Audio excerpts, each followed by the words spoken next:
हाँ तो भाई, क्या हाल है आप सभी के? चलिए अच्छे।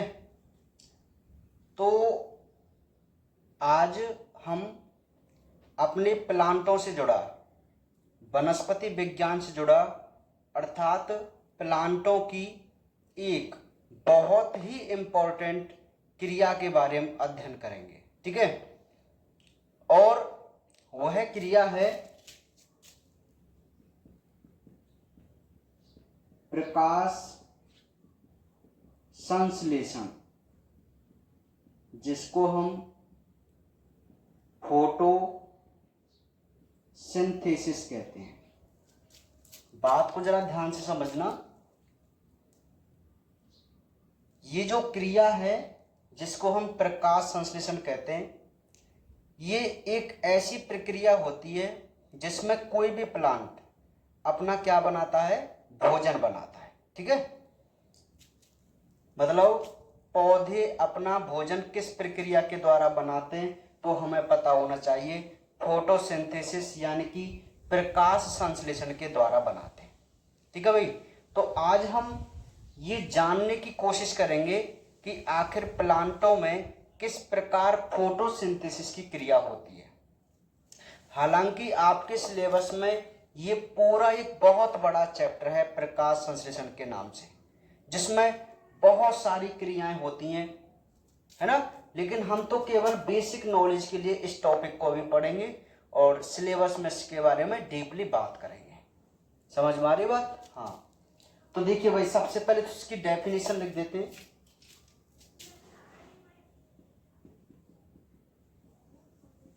पौधों द्वारा वायुमंडल से CO2 व मिट्टी से जल लेकर प्रकाश की उपस्थिति में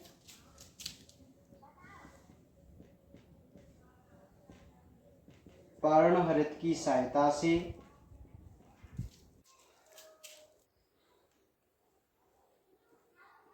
ग्लूकोज का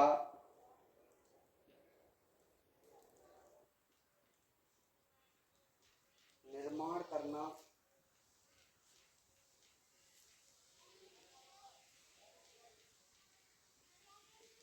प्रकाश संश्लेषण कहलाता है। इसका एक समीकरण होता है जो कि बहुत ही इंपॉर्टेंट है।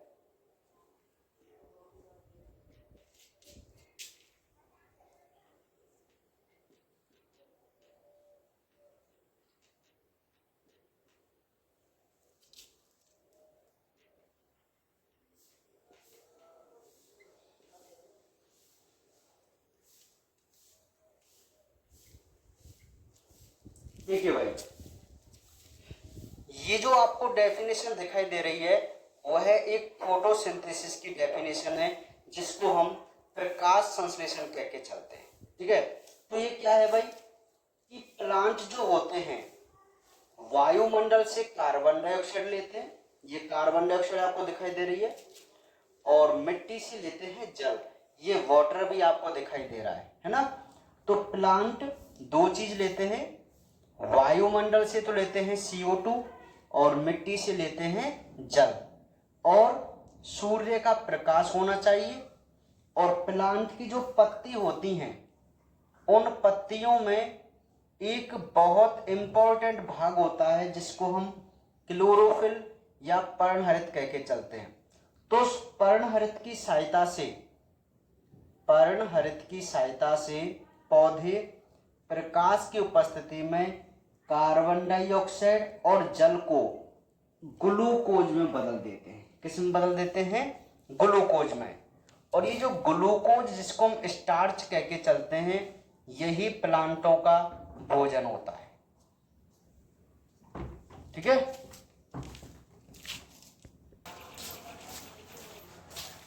तो ये जो आपको समीकरण दिखाई दे रहा है वो प्रकाश संश्लेषण का समीकरण है। ठीक है? तो समझ में आ गई आपको बात की आखिर प्लांट जो होते हैं वो अपना भोजन किस प्रकार बनाते हैं। ठीक है?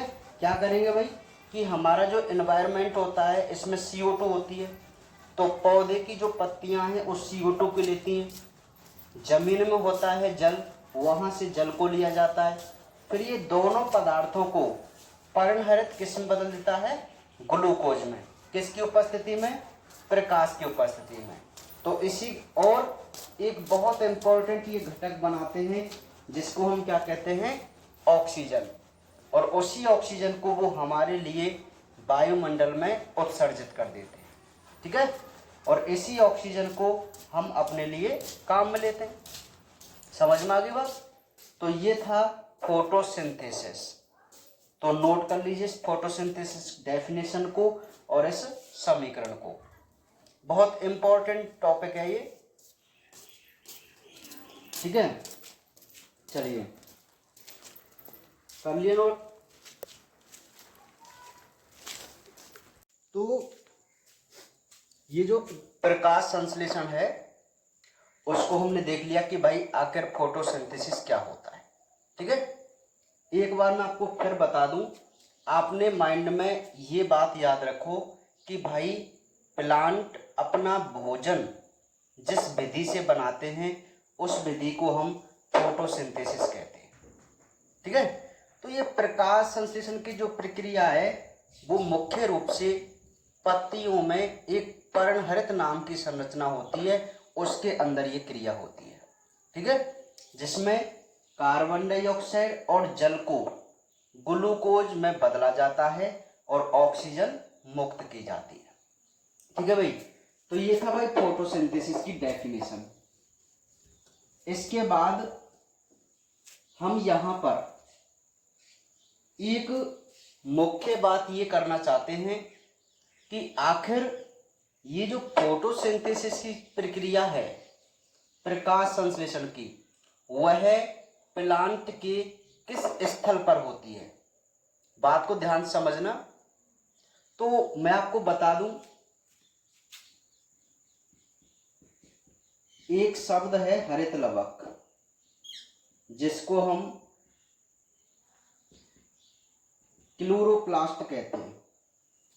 क्या कहते हैं? क्लोरोप्लास्ट। तो आपको ये याद रखना होगा कि भाई प्लांटों में प्रकाश संश्लेषण क्रिया का जो स्थल है वो क्लोरोप्लास्ट है। अच्छा, मैंने अभी आपको पर्णहरित बताया था, क्लोरोफिल बताया था ना भाई।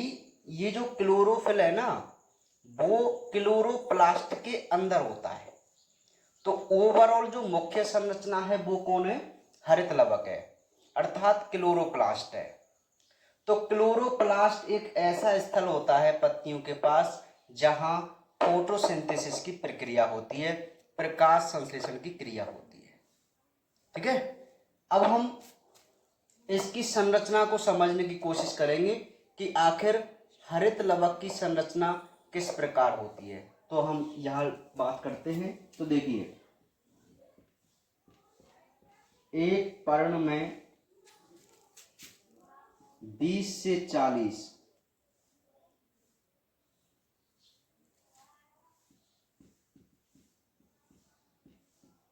हरित लवक होते हैं।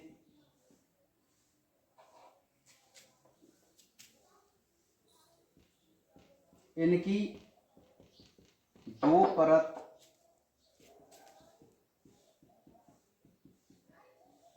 लाइपोप्रोटीन की बनी होती हैं, जिनके बीच के स्थान को परिकला अवकाश कहते हैं। इसके दो भाग स्ट्रोमा व गिरेना होते हैं। स्ट्रोमा तरल भाग है। नेक्स्ट, स्ट्रोमा में नलिका रूपी संरचना होती हैं जिन्हें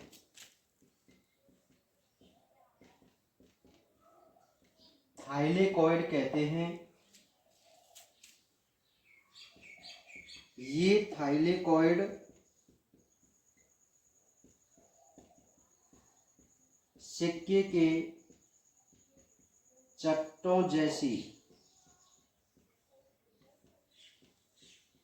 व्यवस्थित होकर गिरेना का निर्माण करती है। गिरेना में ही प्रकाश संश्लेषण अभिक्रिया संपन्न होती है। ठीक है भाई, तो ये जो आपको बोर्ड पर दिखाई दे रहा है वह एक क्लोरोप्लास्ट की संरचना है। ठीक है, पहले आप इसको नोट कीजिए, फिर हम इसको डायग्राम के हिसाब से समझने की कोशिश करते हैं। ठीक है, कर लिया नोट सभी ने, है ना। देखिए हरित लवक, हम इसको क्यों पढ़ रहे हैं भाई हरित लवक को? क्योंकि जो हरित लवक होता है वही प्रकाश संश्लेषण की क्रिया को संपन्न करवाता है। ठीक है, अब देखिए 20 से 40 क्लोरोप्लास्ट होते हैं एक पत्ती में, या हम कह सकते हैं एक पत्ती की कोशिका में। ठीक है, इनकी जब हम संरचना की बात करें तो इसमें डबल लेयर होती हैं। अभी हम डायग्राम बनाएंगे और तब इसको समझने की कोशिश करेंगे। ठीक है, इसकी जो डबल लेयर होती है जो लाइपोप्रोटीन की बनी हुई होती है, जिसमें लिपिड और प्रोटीन, मतलब एक परत वसा की और एक परत प्रोटीन की, इस प्रकार होती है 2 परत। तो दोनों परतों के जो बीच का स्थान होता है, दोनों परतों के जो बीच का स्थान होता है उस स्थान को हम परिकला अवकाश कह के चलते हैं। ठीक है, नेक्स्ट इंपॉर्टेंट बात हमें ये याद रखना है कि भाई जो क्लोरोप्लास्ट होता है उसके 2 भाग होते हैं, एक तो होता है स्ट्रोमा और एक होता है ग्रेना। ठीक है, जो इसका तरल भाग है उसे तो कहते हैं स्ट्रोमा, और इसी तरल भाग में कुछ नलिका रूपी संरचना होती हैं, कुछ नलिका रूपी संरचना होती हैं जिन्हें हम थाइलेकॉइड कहते हैं। ये बहुत मुख्य शब्द है थाइलेकॉइड। और ये जो थाइलेकॉइड है जब सिक्के के चट्टों जैसा व्यवस्थित हो जाता है तो हम उस संरचना को ग्रेना कहते हैं। भाई हमने इसको 2 भागों में बांटा था, स्ट्रोमा और ग्रेना। तो जो ग्रेना वाला भाग है ना वो स्ट्रोमा के अंदर ही होता है। ठीक है, और ये जो ग्रेना है वही क्या होती है, प्रकाश संश्लेषण की अभिक्रिया होती है। समझ में आ गई बात? हाँ, तो ये तो थी इसकी संरचना। अब हम एक डायग्राम बनाकर इसको समझने की कोशिश करते हैं, इसका एक चित्र बनाते हैं। तो देखिए सबसे पहली बात कि जो हरित लवक होता है वो डबल मेम्ब्रेन संरचना होती है। तो ये वही डबल मेम्ब्रेन स्ट्रक्चर हो गई। ठीक है, इसको हम कहते हैं बाह्य सतह और इसको हम बोलेंगे आंतरिक सतह या परत बोल सकते हैं। परत लिख दो चाहे, बाह्य परत और आंतरिक परत, 2 लाइपोप्रोटीन की परत हो गई है। नेक्स्ट पॉइंट वो क्या कहता था कि इन दोनों परतों के जो बीच का स्थान है, तो देखो ये है बीच का स्थान, यहां से यहां तक है कि नहीं, तो इसी बीच के स्थान को हम परिकला अवकाश कहते हैं। क्या कहते हैं भाई? परिकला अवकाश।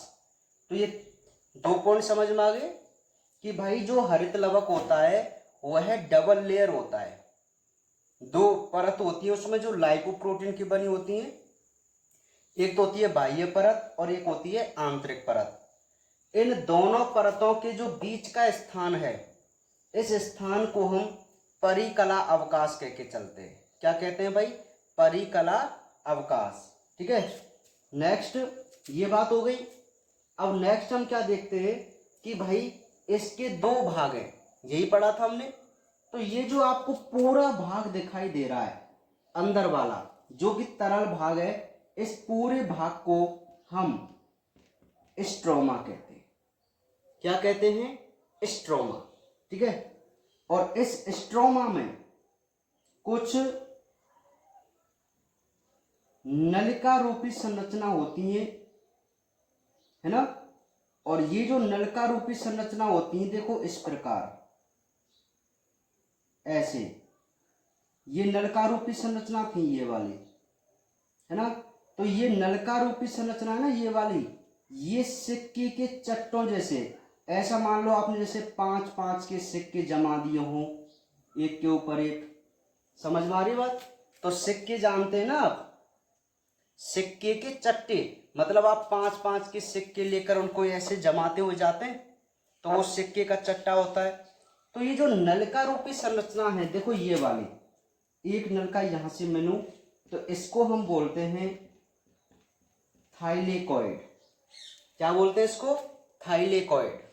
ठीक है, अब जब ये थाइलेकॉइड पूरा एक ग्रुप बना लेता है अपना, जैसे मान लो आपको यहां पर 4 थाइलेकॉइड दिखाई दे रही हैं, तो ये जो पूरी थाइलेकॉइड हैं, इसको हम सम्मिलित रूप से क्या नाम देते हैं? गिरेना नाम देते हैं। क्या नाम देते हैं भाई? गिरेना। बात समझ में आई कि नहीं आई आपको? ठीक है, तो ये था हमारा क्या, एक हरित लवक, क्लोरोप्लास्ट जिसको कहते हैं। ये पत्ती के अंदर होती है इस प्रकार की संरचना। और ये जो थाइलेकॉइड आपको दिखाई दे रहा है, थाइलेकॉइड, इस थाइलेकॉइड में ही पर्णहरित के अणु होते हैं। क्या होते हैं? पर्णहरित के अणु। समझ में आ गई बात? भाई मैंने आपको पहले यह बताया था कि पर्णहरित की सहायता से फोटोसिंथेसिस की क्रिया होती है ना। और मैंने ये भी कहा था कि गिरेना में प्रकाश संश्लेषण की क्रिया होती है। तो भाई गिरेना क्या है?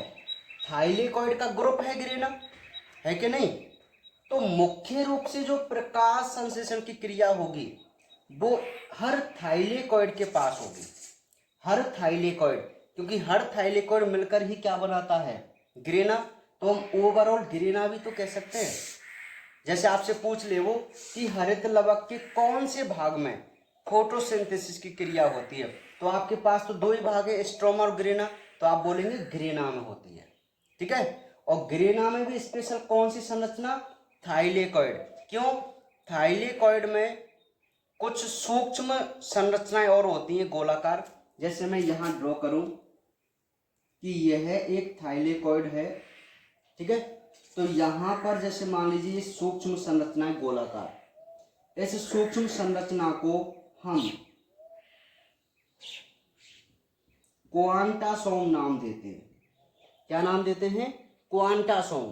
ठीक है, तो ये जो क्वांटासोम होता है, इसके अंदर ही 230 पर्णहरित के अणु होते हैं। 230 पर्णहरित के अणु होते हैं एक क्वांटासोम में। ये क्वांटासोम कहां पाया गया? थाइलेकॉइड पर। ठीक है, तो आप बताइए, आप ग्रेना भी कह सकते हैं और पर्णहरित भी कह सकते हैं।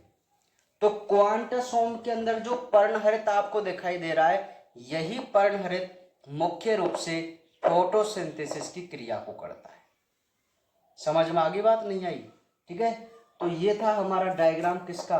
एक क्लोरोप्लास्ट का या हरित लवक का। 11th क्लास में ये बहुत ही महत्वपूर्ण टॉपिक है भाई। ठीक है, तो इस डायग्राम को आप बनाइए, अच्छा सा सुंदर सा चित्र बनाना।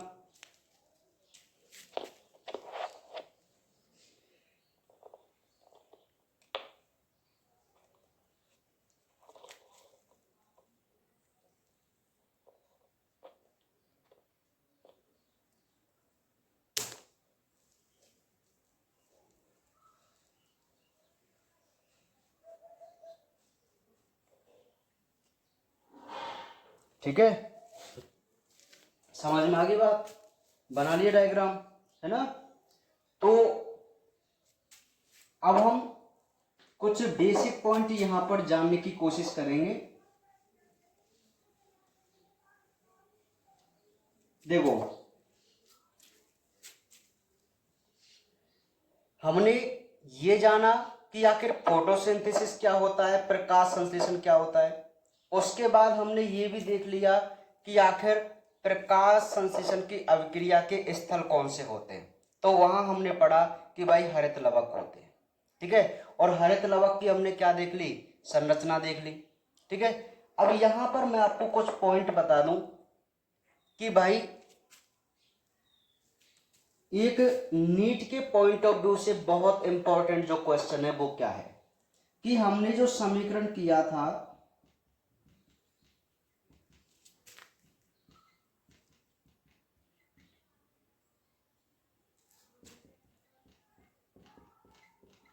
ये वाला, ये समीकरण था किसका, फोटोसिंथेसिस की क्रिया का। तो यहां से नीट में जो मुख्य रूप से क्वेश्चन पूछा जाता है वो क्या पूछा जाता है कि भाई जो कार्बन डाइऑक्साइड है, कार्बन डाइऑक्साइड वो तो बनाता है ग्लूकोज, क्या बनाता है, ग्लूकोज। और जो जल के अणु होते हैं इसका प्रकाशिक अपघटन होकर, जल के अणु प्रकाशिक अपघटित होकर किसका निर्माण करते हैं, ऑक्सीजन का निर्माण करते हैं, ठीक है। नीट में कई बार ये क्वेश्चन पूछा गया है कि फोटोसिंथेसिस की प्रक्रिया में ऑक्सीजन का निर्माण किस तत्व के द्वारा या किस यौगिक के द्वारा किया जाता है, ठीक है।